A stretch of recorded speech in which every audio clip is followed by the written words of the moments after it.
los prejuicios en la vida política de las sociedades contemporáneas, y si les parece, vamos a hacer un repaso y una ampliación de ciertos elementos de la teoría de Rawls, como para después retomar las preguntas o las consignas que teníamos para nuestro encuentro de hoy.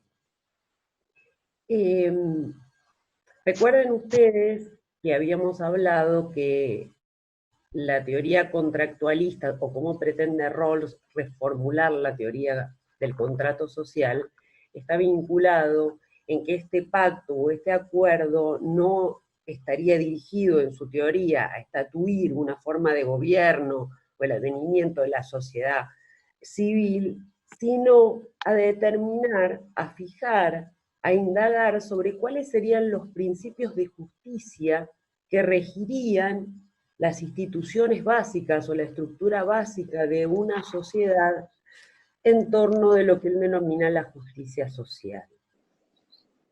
Entonces, la teoría, el pacto, el acuerdo, se vincularía con este conjunto de reglas o de pautas de justicia en torno del cual se estructurarían las demás o todas las instituciones fundamentales de una sociedad, en base a un criterio de justicia social.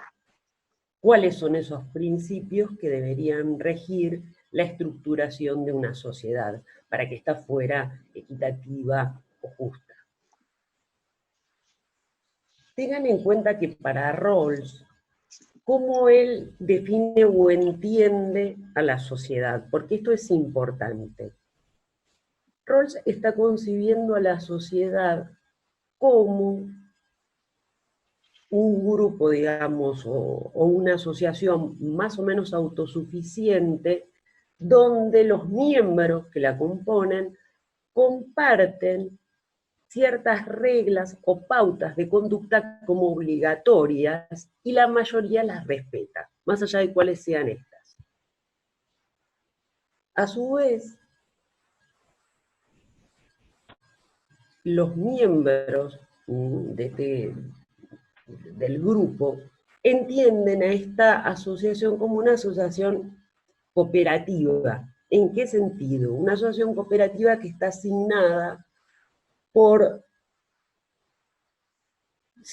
cuestiones que podríamos denominar antagónicas. ¿En qué sentido? Hay una identidad de intereses y a su vez un conflicto de intereses. ¿Por qué hay una identidad de intereses nucleando este grupo humano y a su vez un conflicto? Primero hay una identidad de intereses porque los miembros del grupo consideran que la asociación permite una mejor vida que los esfuerzos que producirían cada uno de ellos de manera aislada. Y a su vez hay un conflicto de intereses, es decir, que en eso por eso se la concibe como en términos asociativos, cooperativos, a la sociedad, porque produce mejores resultados que los que se producirían si cada uno a partir de su esfuerzo individual o aislado. Pero a su vez hay un conflicto o una tensión porque los miembros no son indiferentes respecto de cómo se distribuyen los bienes sociales que produce la cooperación social. ¿Por qué no son indiferentes? Porque cada uno está interesado o preocupado por obtener la mayor cantidad de bienes sociales posibles, porque estos son un medio para llevar adelante, ¿sí?, sus diferentes planes de vida. Entonces, una sociedad concebida de esta forma, en términos de identidad y de conflicto de intereses, vamos a introducirnos en cuáles deberían ser los principios de justicia que regirían la distribución de los bienes básicos de la cooperación social. Es decir, cómo asignamos derechos, cómo asignamos deberes, y a su vez, cómo establecemos pautas de distribución equitativa respecto de los bienes sociales que produce esta cooperación. Y tengan en cuenta que cuando hablamos de bienes sociales, estamos hablando de una cantidad de derechos y de libertades que se consideran básicas, que Rawls considera básicas, ¿sí? Y a su vez, no solo con esa cantidad de derechos y de libertades básicas, sino también que estamos incluyendo ahí lo que entendemos por riqueza, ¿sí? Lo que se entiende por autorrespeto, lo que se entiende por autoridad, cómo repartimos derechos, deberes y los beneficios y las cargas de la cooperación social. ¿Cuáles deberían ser los principios de justicia con los cuales sujetos racionales y libres fijarían las pautas para que se estructuraran todas las instituciones básicas?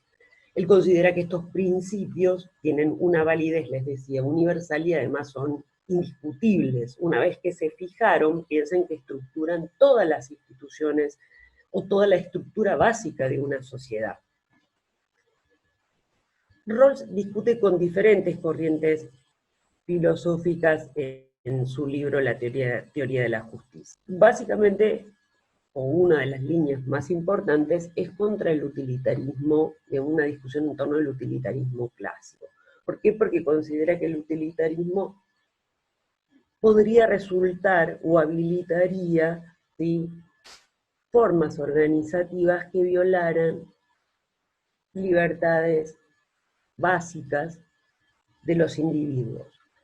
Porque en torno del utilitarismo clásico podríamos llegar o podríamos concluir, para él el individuo no tiene un lugar propio dentro de la sociedad para el utilitarismo, sino que aparece diluido en el mar de la utilidad social.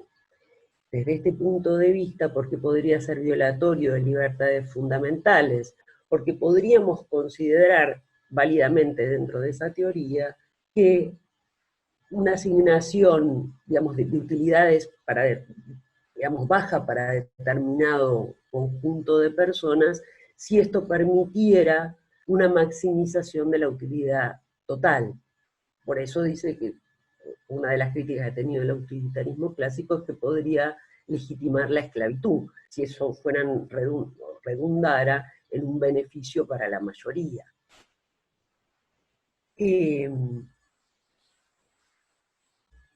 Cuando Rawls se pregunta respecto de cómo podríamos construir o cómo podríamos llegar a este conjunto o estas bases igualitarias que permitieran una estructuración de justicia social de nuestra sociedad, cómo deberían ser las condiciones de ese acuerdo, el mecanismo está básicamente fundado sobre dos elementos. Por un lado, tengo la posición originaria asignada por el velo de la ignorancia, que me llevaría a una justicia como imparcialidad, sujetos interesados en promover sus intereses individuales para poder fijar criterios de justicia, deberían estar en una posición de imparcialidad al momento de fijar las reglas que van a regirlos de ahí en más, digamos.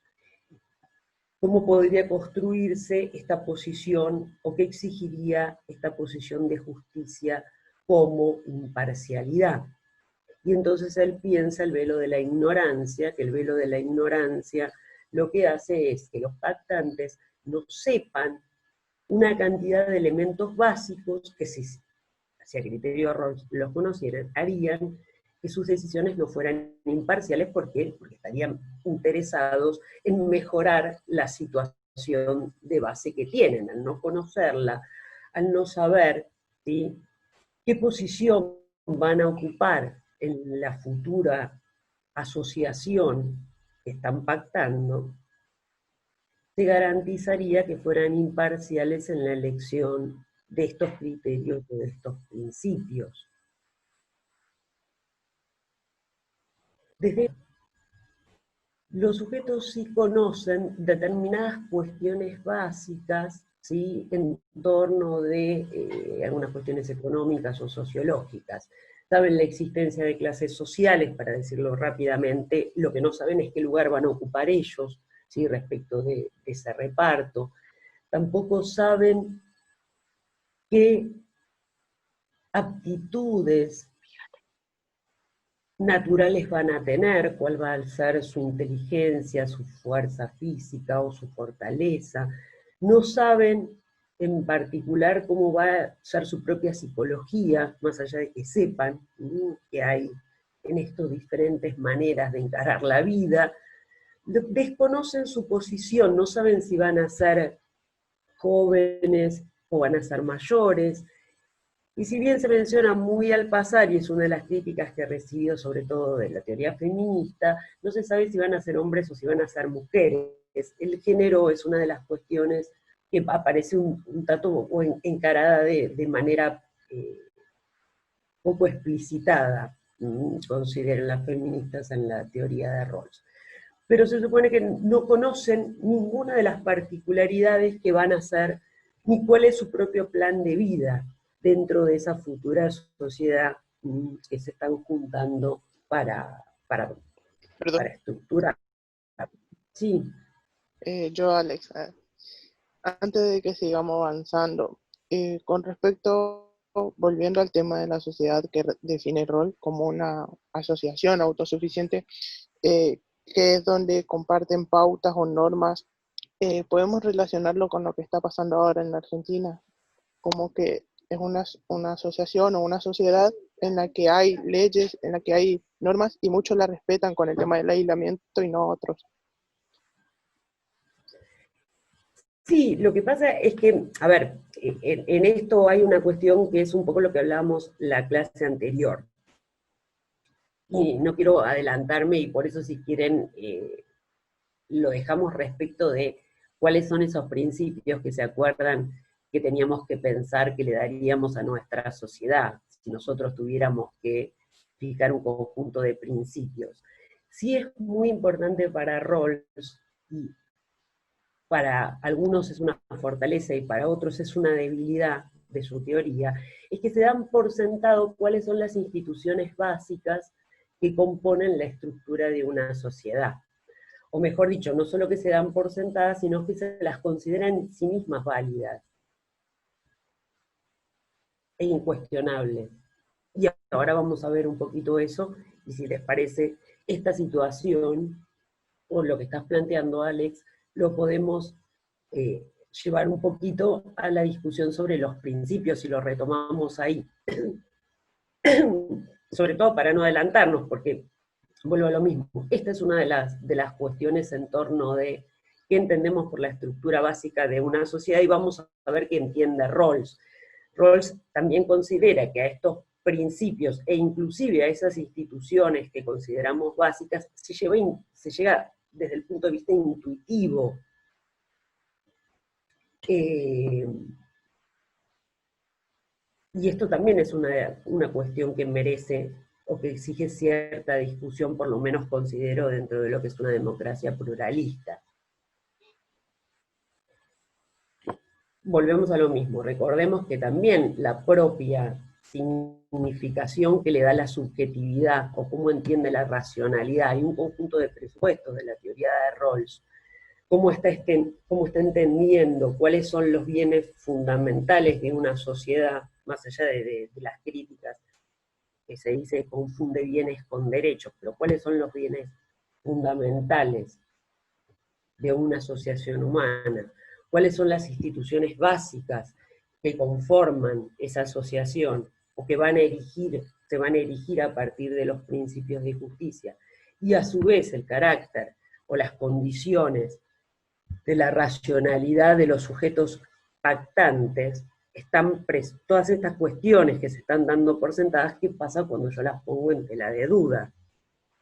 Y puedo válidamente, desde el punto de vista filosófico, preguntarme si son así o no. Bueno, recordemos que en esto él se pregunta la mejor forma de estructurar una sociedad, donde está dando o está planteando que la subjetividad busca sustancialmente maximizar sus propios intereses. Y este es su horizonte de sentido. Entonces, a partir de eso, por eso requiere o exige pautas para construir una justicia en términos de imparcialidad. Por eso el velo de la ignorancia aparece imposibilitándonos saber qué lugar tendríamos, porque si supiéramos que vamos a tener un lugar privilegiado dentro de la estructura social, seguro que las reglas que daríamos serían aquellas dirigidas a fortalecer nuestra posición de privilegio. Y por el contrario, si conociéramos que vamos a estar en una posición de desventaja en torno a estos bienes sociales, o de la distribución de esos bienes sociales, por lo que fuera la posición de desventaja, sea natural o socialmente construida, estaríamos interesados en promover reglas, pautas o principios que mejoraran nuestras condiciones. Entonces, sería desde este punto de vista, chocaríamos de manera irresoluble en cuáles son los principios. ¿Cómo llevamos a que todos estemos en una posición de imparcialidad? Bueno, no sabiendo qué lugar vamos a ocupar dentro de esa estructuración que estamos pactando, ¿no? De esta sociedad que estamos estatuyendo.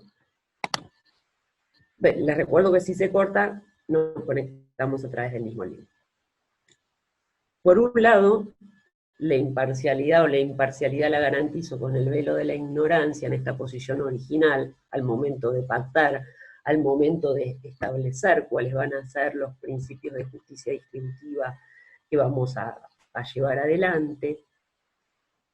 Y por otro lado, tengo los propios principios que, criterio de Rawls, cualquiera de estos sujetos en una posición imparcial, siempre interesados en promover sus intereses, y a su vez desinteresados respecto de los intereses de los demás. Y en este sentido, desinteresados de los intereses de los demás no significa que sean egoístas, sino que sustancialmente no les importan los intereses de los otros. No pretenden perjudicar a nadie, no están guiados ni por el egoísmo ni por el altruismo, tampoco son solidarios. Que sean desinteresados es que solo les preocupa maximizar sus propios intereses sin revestir ningún tipo ni de opinión favorable ni desfavorable respecto de los intereses de otros. En eso son neutrales respecto de los intereses de los demás. Por eso, no están guiados ni por el egoísmo, ni están guiados por el altruismo. ¿A qué principios llegarían?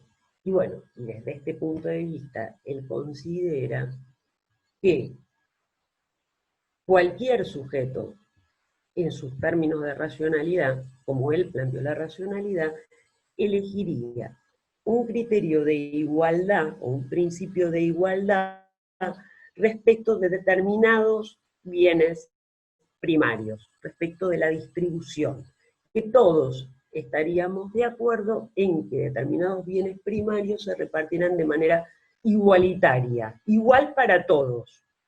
¿Cuáles son esos bienes primarios que él considera que todos estaríamos de acuerdo en que fueran repartidos de la misma forma, a través de un principio de igualdad?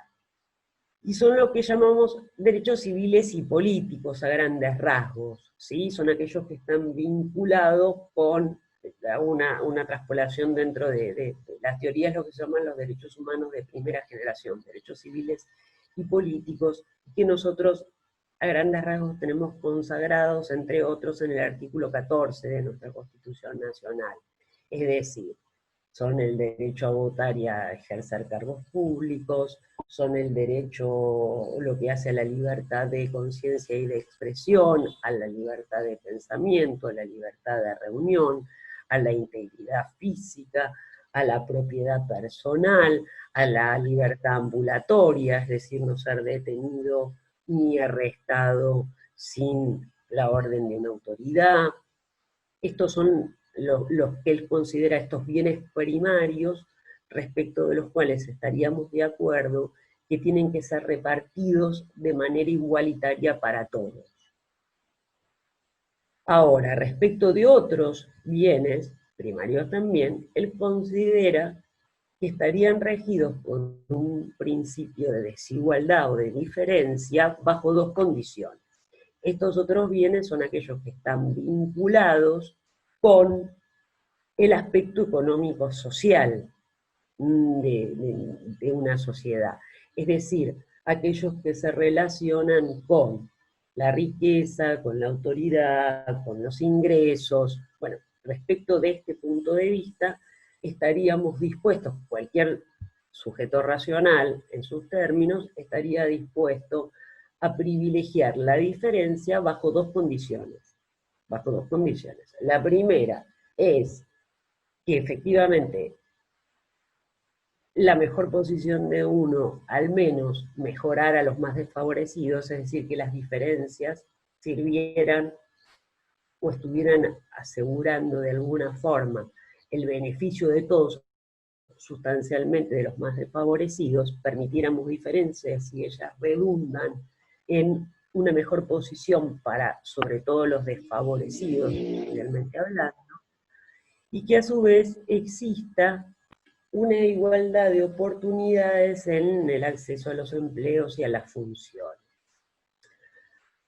Ahora bien, estos principios y estos bienes de los que él estuvo hablando tienen a su vez una jerarquía, porque el primer principio, que es el principio de igualdad sobre libertades básicas, tiene preeminencia respecto del segundo. Y a su vez, la segunda parte del segundo principio, segundo condicionamiento del principio de desigualdad, tiene prioridad sobre la primera parte de ese segundo principio. Es decir, que la igualdad de oportunidades es prioritaria o tiene una jerarquía superior respecto de el criterio de que las diferencias o las desigualdades deben redundar en un beneficio para todos, sustancialmente para los más desfavorecidos. Desde este punto de vista, yo establezco una jerarquía de bienes sociales, estos bienes primarios, y a su vez criterios para estructurar la distribución de estos bienes sociales. La pregunta sigue siendo, ¿qué pasa si yo pongo en tela de duda todos los presupuestos de la teoría? ¿En qué sentido? El mismo Rawls marca dos limitaciones, él marca dos limitaciones a su teoría. La primera es que es un escenario de una sociedad cerrada, es decir, que no está en relación con otras sociedades, y por otro lado, obviamente que es una teoría regulativa, es decir, que es un modelo ideal. ¿Cuál es el modelo ideal que debería regir a una sociedad bien ordenada? Con el criterio de sociedad bien ordenada, él entiende aquella a donde sus miembros comparten un conjunto de pautas o reglas de conducta que consideran obligatorias, la mayoría los respeta, y las instituciones básicas responden a esos principios o pautas de conducta, es decir, funcionan acordes al cumplimiento o a la violación de esas pautas de conducta que se consideran obligatorias, es decir, las sociedades funcionan en consonancia con esos criterios que se consideran fundamentales para la organización de esa sociedad. Hay muchas críticas que recibió la teoría de Rawls, ¿sí?, de diferentes tradiciones en esto.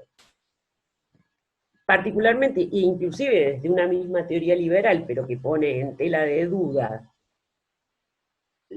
digamos, o hace una crítica a los propios fundamentos del contractualismo, como por ejemplo la que hace Bruce Ackerman, echa luz desde este punto de vista. ¿Qué pasa cuando yo pongo en telas de duda las reglas de juego sobre las que se despliega la teoría, es decir, sus fundamentos? Cuando cuestiono que los sujetos racionales son racionales en tanto en cuanto maximizan o están dirigidos a maximizar sus intereses, o cuando pongo en tela de duda cuáles son las instituciones fundamentales que estructuran una sociedad. Y en particular, es el mismo Rawls quien considera cuáles son o a qué llama estructura básica de una sociedad, ¿sí? ¿Qué pasa cuando yo pongo en tela de duda cuáles serían las instituciones que consideramos básicas en una sociedad? Para Rawls, y en base a eso construye su teoría e inclusive su concepto de una sociedad bien ordenada, le digo literalmente, ¿cuáles son esas instituciones? Para él las grandes instituciones, y se entiende por grandes instituciones, la constitución política y las principales disposiciones económicas y sociales, es decir, la protección jurídica de la libertad de pensamiento y de conciencia, la competencia mercantil, la propiedad privada de los medios de producción y la familia monógama. Es decir, ¿qué pasa cuando no solo pongo en tela los presupuestos de la racionalidad que subyacen a la teoría, sino además las instituciones que se consideran nucleares?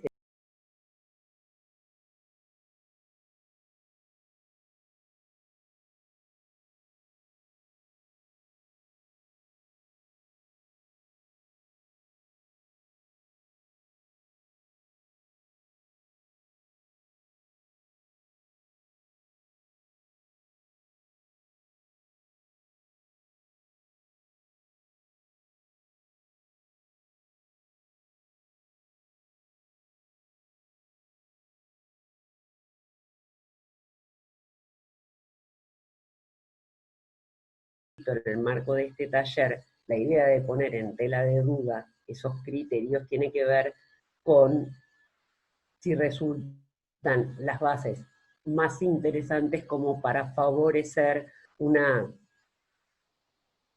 democracia deliberativa y pluralista, más en términos de la propuesta de Arendt, ¿no?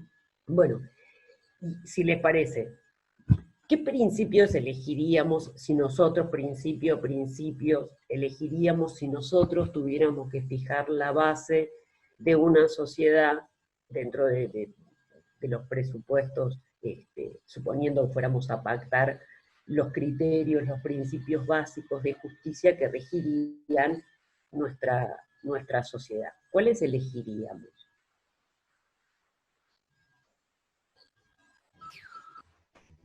Yo creo que como todo el mundo elegiría igualdad, o sea, ante todo, igualdad para la gente que, no sé cómo explicarlo, pero sí elegiría igualdad, igualdad de derechos, igualdad de beneficios, creo que es lo básico.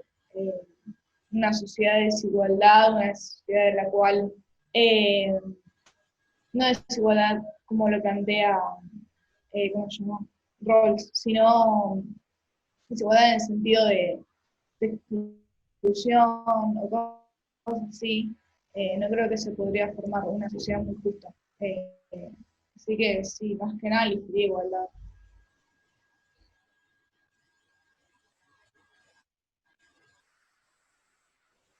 Sí, ¿qué principios elegiríamos? ¿No? Acaban de plantear el principio de igualdad. ¿Todos elegiríamos lo mismo? No sé qué otras cosas pensaron. Yo elegiría un poco lo que uno de los rasgos más notorios de lo que es el ser humano es el compromiso con el otro, que se lo ve a través del amor, el amor hacia el otro, el amor hacia que todos estemos, como bien decían, en igualdad de condiciones. Yo rescato un poco lo que decía Rousseau, que el ser humano es bueno por naturaleza, ya que lo guían el amor y la compasión. Ese para mí sería uno de los principios para que una sociedad sea un poco igual, justa, que no regiría la violencia y entre otras cosas.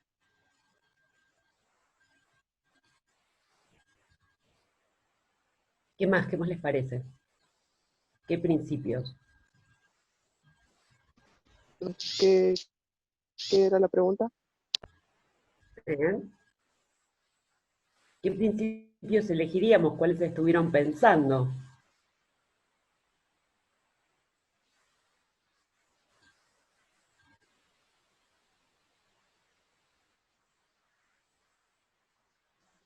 Yo tengo más bien dudas, y una de esas dudas es, vos planteás que hay como una confusión entre los derechos y los bienes. Y yo tengo esa duda, o sea, porque vos preguntás cuáles serían esos bienes, o si los asimilamos a bienes y derechos. O sea, me costaría definir qué es bienes para saber cuáles deberían ser esos bienes. No sé, no lo tengo.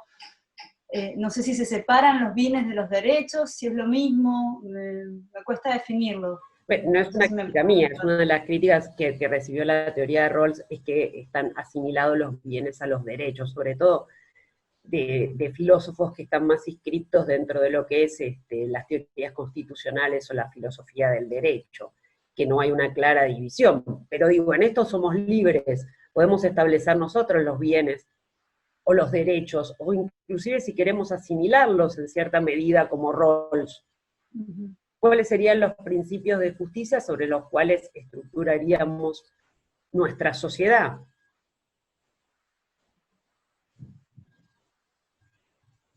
Distinguiendo o asimilando bienes a derechos. ¿Entienden? No, en eso es un criterio que es abierto, más allá de las críticas a Rawls desde este punto de vista.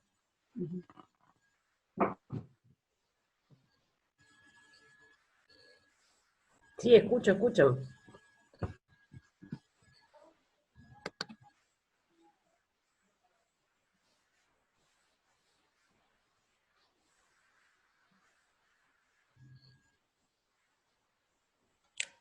Todos esos bienes que habla Rawls son las reglas que se establecen para poder estar, para que se estructuren todas esas sociedades, ¿o no? Los bienes, las obligaciones, los deberes, todo eso sería. Es que en realidad los principios de justicia, que son los que a él le interesa arribar, es cómo se distribuirían los criterios para distribuir esos bienes.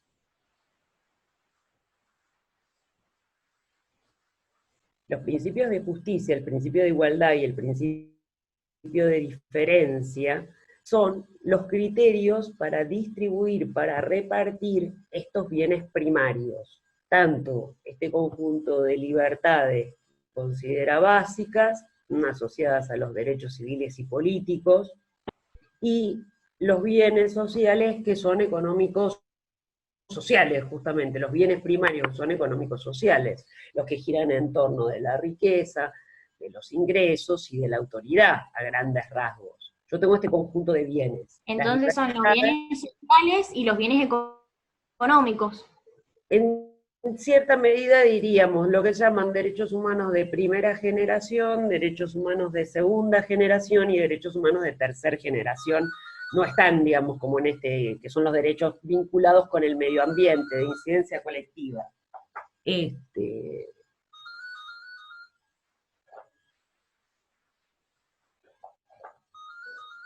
Los principios de justicia están vinculados a cuáles serían las reglas que nos daríamos para distribuirnos estos bienes.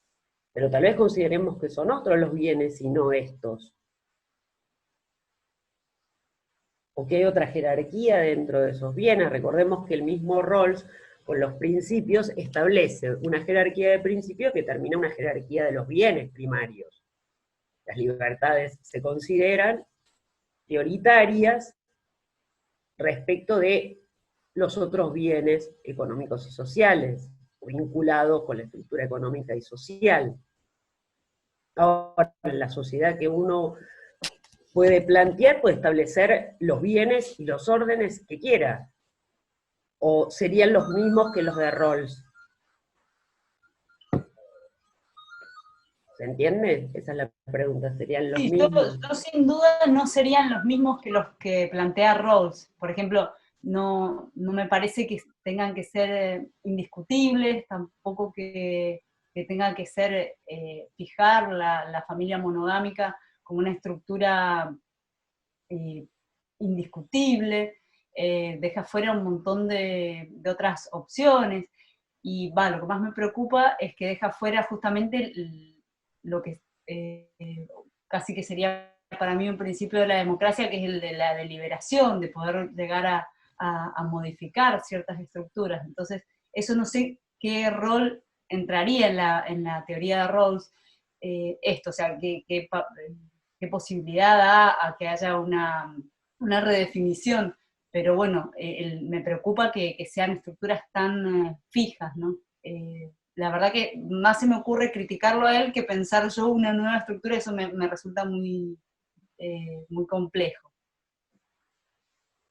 Rawls, a partir de las críticas que recibió, que estaban vinculadas con lo que quedaba afuera, fíjense que además no solo desde este punto de vista quedan afuera, sino que además al ser una sociedad cerrada también el criterio ni siquiera para hablar del extranjero, sino no del refugiado, digo, de otras figuras que implican lo extranjero en las sociedades también queda de lado. Pero Rawls reformuló algunos principios de su teoría en base a estas críticas que se le hicieron. Lo que pasa es que en líneas generales consideran las autoras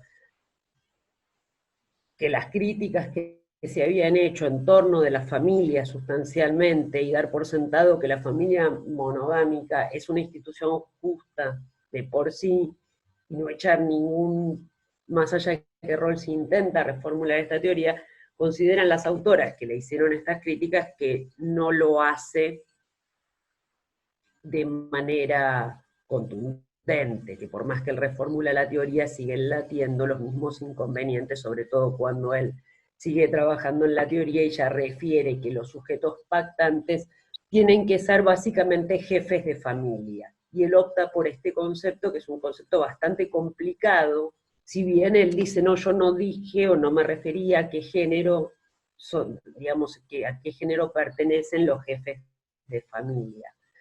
Pero el concepto de jefe de familia, y este es uno de los problemas que por ahí discutíamos un poco el encuentro anterior, es cómo nosotros nos planteamos frente a los criterios de universalidad, los universales.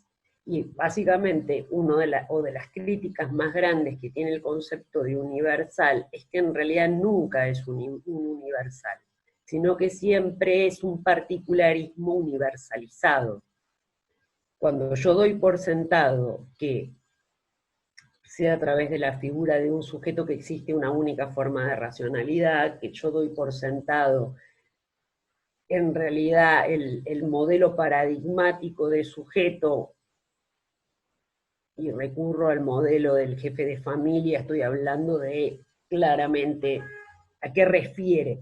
Una de las críticas interesantes desde otro punto de vista totalmente diferente que la de Bruce Ackerman, desde una corriente distinta, por ejemplo del marxismo analítico, John Elster, que es un filósofo noruego, lo que dice es, bueno,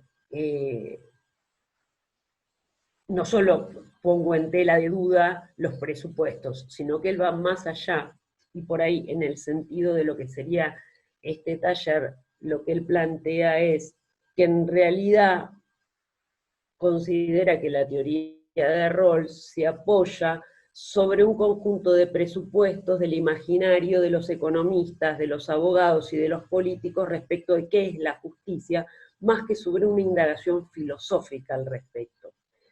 Es decir, que cuando nosotros hablábamos que en el orden de lo social nos guiamos a través de un sentido común, de un sentido comunitario, de un conjunto de precomprensiones que nos permiten orientarnos como guía en el mundo para nuestras acciones, ¿qué pasa? Y a Arendt le preocupa qué pasa cuando yo llevo las precomprensiones, llevo estos prejuicios al ámbito de lo político. Y nosotros incluimos en este taller, o por lo menos era la propuesta del taller, también qué pasa, qué rol tienen cuando esos prejuicios están inscriptos en la teoría política o en la filosofía política, en la teoría con las que pensamos lo político en nuestras sociedades modernas. Esto también estaba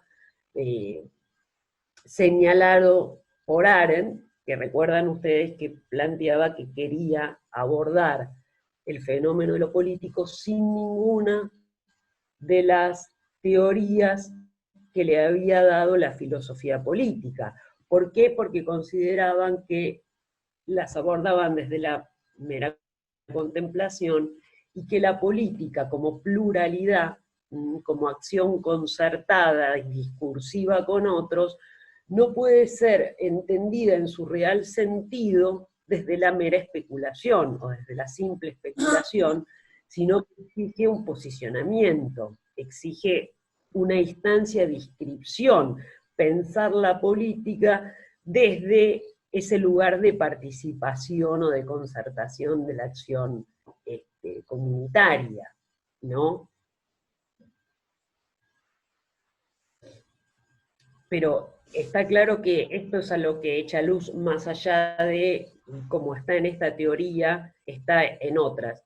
Tengamos en cuenta que si yo lo sigo un poco a Thomas Kuhn, cuando desarrolla la teoría de los paradigmas, lo que Kuhn dice es que toda teoría, todo paradigma, tiene elementos metafísicos. Sobre todo él está hablando sobre todo de teorías del orden de lo científico, ¿no? Tienen elementos metafísicos.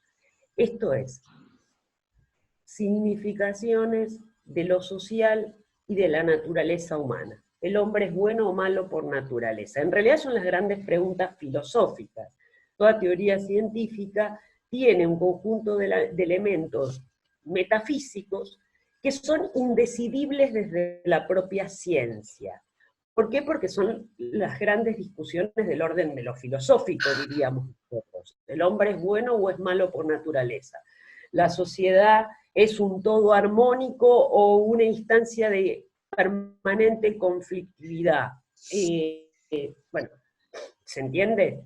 El problema no es eso, porque todos los filósofos debaten desde un lugar o desde una toma de posición respecto de esto.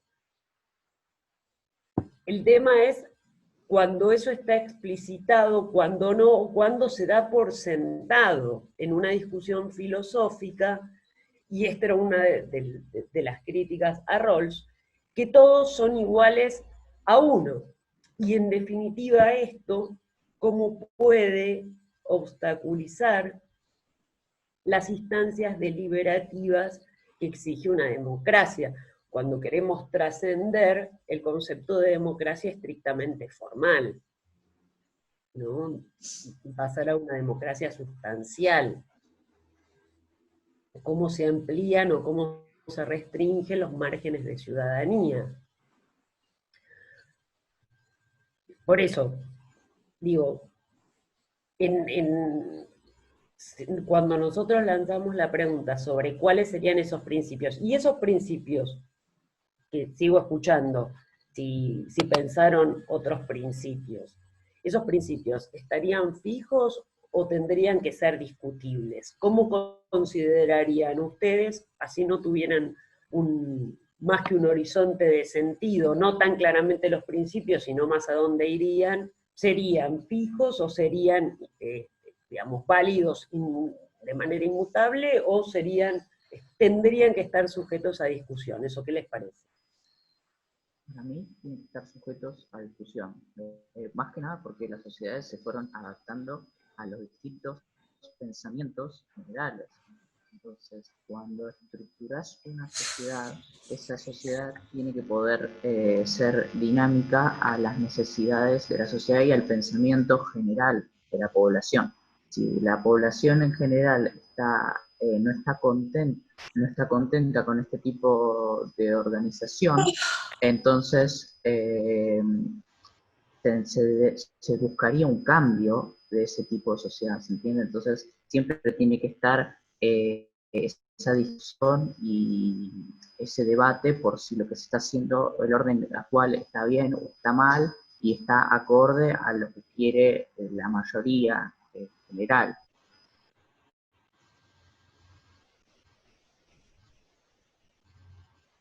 Bueno, otra de las críticas que recibió la teoría es que garantizaría que estos sujetos que están pactando con el velo de la ignorancia, al momento de transformarse en sujetos de carne y hueso en una sociedad real, y ahora sí, ya sabiendo el lugar que ocupan dentro de esa sociedad, estarían dispuestos a mantener los principios que pactaron antes. ¿Se entiende? Digamos, como crítica. Que permiten la teoría garantizar que los sujetos tras el velo de la ignorancia, al momento de pasar, ya ahora sabiendo qué lugar tienen efectivamente en el desenvolvimiento de su posición social, seguirían sosteniendo los mismos principios de justicia que fijaron en la posición originaria, por ejemplo. ¿Sí?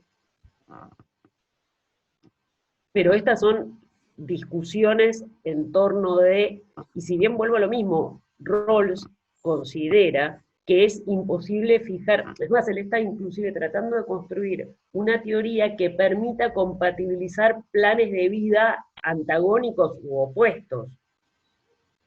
Lo que pasa es que su convencimiento es que esto se hace a través de un conjunto de instituciones, para él instituciones que estructuran la sociedad y que son las que en definitiva se dan por sentado como que son vehículos de una manera o de otra para llevar adelante los principios de justicia.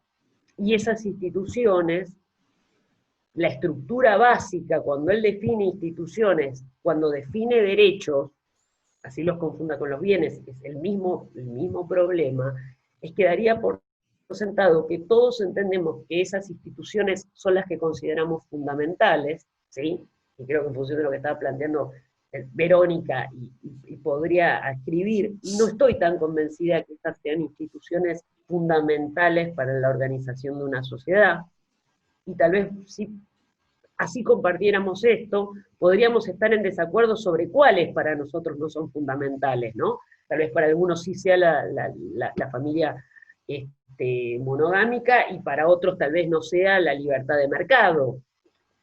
A lo que digo es que es muy difícil, pero es una de las apuestas, es muy difícil asumir tan rápidamente que todos elegiríamos lo mismo, y que esto es una verdad intuitiva que aparece desde la pura intuición y me permite avanzar en la construcción de una teoría, de esta o de cualquier otra, más allá de los elementos metafísicos que pueden tener las teorías. En todo caso, sí creo, y piensen que si no sería muy difícil casi leer cualquier filosofía, porque los filósofos por lo general escriben, los autores en general, no solo los filósofos, lo hacen los politólogos, o lo hacen los historiadores, siempre escriben a partir de una discusión con otra escuela o con otra corriente filosófica, historiográfica, de la crítica literaria, de la sociología, de alguna de las teorías. En líneas generales, las teorías cobran identidad a partir de la diferencia, es decir, de diferenciarse de otra teoría, o de otra escuela, o de otra corriente de pensamiento. Más allá de eso, es cuán explicitado o no están los presupuestos de una teoría para que permitan un debate abierto sobre ellos, ¿sí? Y en todo caso sus consecuencias. En casi todo, en el ámbito del pensamiento, hay cuestiones que, siguiendo a Derrida, diría, son indecidibles, sobre las que hay toma de posición, hay un posicionamiento. Ahora, ¿cómo llevamos ese posicionamiento a que no sea excluyente de una discusión o de un debate? O cómo inclusive asumimos que hay puntos sobre los que no podemos o no vamos a llegar a un acuerdo? ¿Y qué hacemos al respecto? Sobre este o sobre cualquier otro tema. ¿Qué hacemos cuando hay cuestiones que son en nuestra vida social puntos en los que no tenemos un acuerdo? Y que las posiciones parecen irreconciliables. ¿Qué mecanismos? Espera, no te escucho. Perdón. Sí, no, no sé quién me había dicho algo.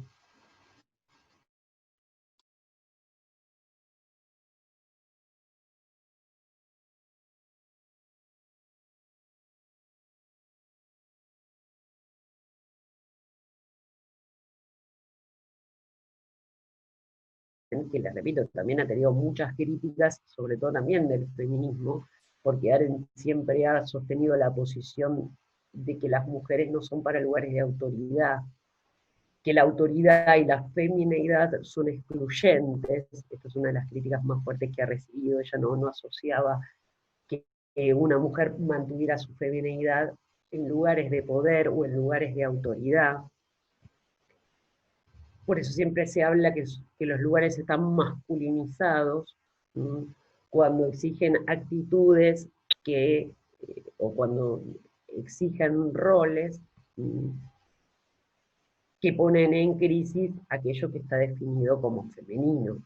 Pero bueno, ella era partidaria o consideraba que las mujeres, el concepto de femineidad era excluyente del de autoridad. Y esta fue una de las grandes críticas que recibió. Poca sensibilidad en materia de género, diríamos hoy desde nuestra sociedad contemporánea. ¿Cómo podemos pensar mecanismos de deliberación? ¿Cómo podemos reformular los espacios de participación? Y a su vez, ¿cómo pensamos los desacuerdos o aquellos aspectos sobre los que no vamos a tener acuerdos? Podemos imaginar un contexto en el que no tengamos acuerdos, no lleguemos a un punto de acuerdo. Es más, el ámbito del pensamiento, por lo general, de la filosofía, sería difícil plantear que hubiera un acuerdo. Es decir, no podría exigirle a Marx que tuviera un acuerdo con el idealismo, ni podría exigirle a Heidegger que tuviera un acuerdo con la tradición. Digo, sería como complicado exigir un acuerdo al respecto, que se llegara a un acuerdo. Tal vez habría que pensar también distinto la filosofía, no solo la política. ¿Se entiende? Pero bueno, la propuesta de la autora, y en particular en el caso de la teoría de Rawls, lo problemático es que está pensando criterios de justicia sobre los cuales estructurar si el reparto de bienes sociales básicos, así no coincidiéramos con él cuáles son, ni cuáles son las instituciones a través de los cuales estos se repartirían. Los criterios básicos de justicia que nos invita a una reflexión moral en torno de nuestras instituciones y nuestras formas asociativas, se asienta sobre determinado prejuicio que es el etnocentrismo, y el considerar que hay un conjunto de racionalidad, que es la única racionalidad posible, y un conjunto de instituciones que son las únicas instituciones posibles. Esto aparece como intocable dentro de la teoría de Rawls, porque si yo lo toco, pierde sustento la teoría, si yo lo pongo en crisis esos presupuestos. Y el tema de ponerlos en crisis, sí, perdón. Tengo una pregunta. Sí. Con todo este tema, no he podido evitar relacionarlo con Antígona, en el tema del poder, el estatus social y todo ese tipo de temas que estaba leyendo el otro día en Antígona. Por lo cual, creería que todo esto se relaciona con eso, o cómo sería el tema. Lo que pasa es que fíjense que dentro del eje B, uno de los temas que se aborda, la obra de Sófocles está tomada tanto en el eje A como en el eje B de la propuesta de la Olimpiada de este año. En el eje B está tomada en torno de una conceptualización sobre lo femenino en el mundo griego. Está directamente vinculada con eso, digamos, porque el eje B aborda los prejuicios en diferentes momentos históricos a partir de la mirada de determinados autores, de determinados filósofos, ¿sí? Y dicen quienes estudian el tema, no solo dentro de la filosofía, sino también de la antropología, que hay un conjunto nuclear de presupuestos de lo que se llama, en términos de Melisó, que es un antropólogo, serían un modo de producción doméstico, que de la antigüedad a nuestras sociedades modernas se viene manteniendo incólume dentro de otras estructuras sociales que van cambiando y se van sucediendo. Por ejemplo, tomo a Melisó para utilizar conceptos más claros de la teoría del marxismo, no porque sea la única, pero bueno, Melisó lo que dice es, en Mujeres, Graneros y Capitales, que el modo de producción doméstico y los criterios con los que se fue estructurando ese modo de producción doméstico fueron pasando a lo largo del tiempo. Por eso digo, estamos con Aristóteles, y en realidad no es la concepción solo de Aristóteles de lo femenino o el rol de la mujer en la sociedad, era la concepción de su tiempo. Cómo se entendían los sexos y qué cosas, qué virtudes tenía asignada cada uno, no es que era una representación solo de Aristóteles, ¿sí?